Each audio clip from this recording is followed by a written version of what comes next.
because I remember stepping my foot off the curb and I was saying, where should we go eat tonight? And what should we have for lunch? And her friend looked at her and said, you always talk about food.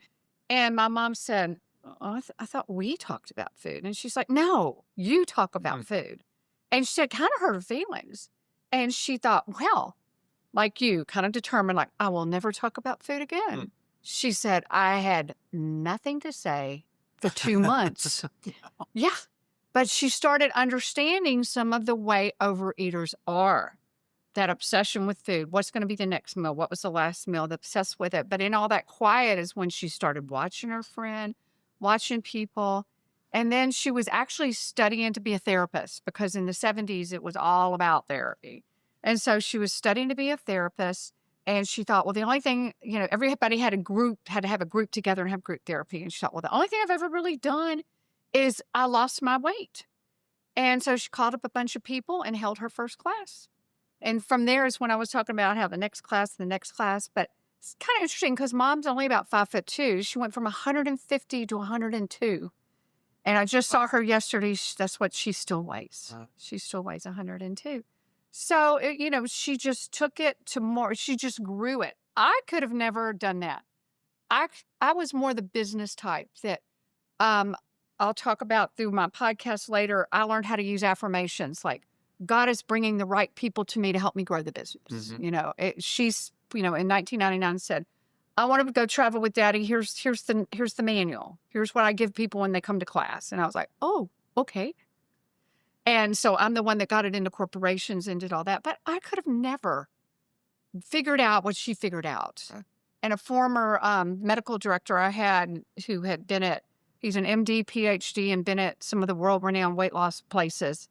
And as a world-renowned weight loss expert, interviewed her and said, you were 25 years ahead of your time.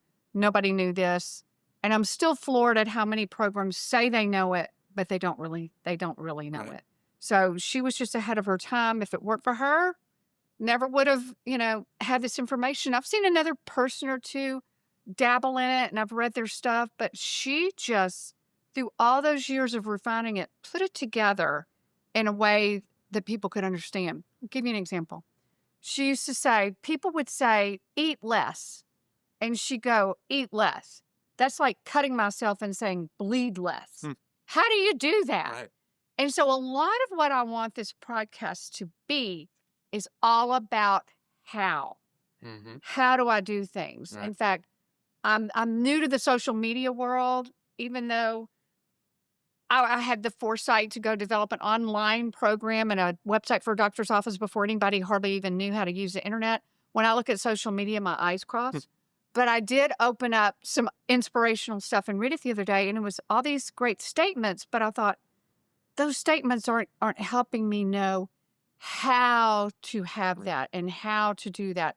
So just like how we taught people how to be a normal weight, and how to, part of it was how to get their emotional needs met. We taught all that.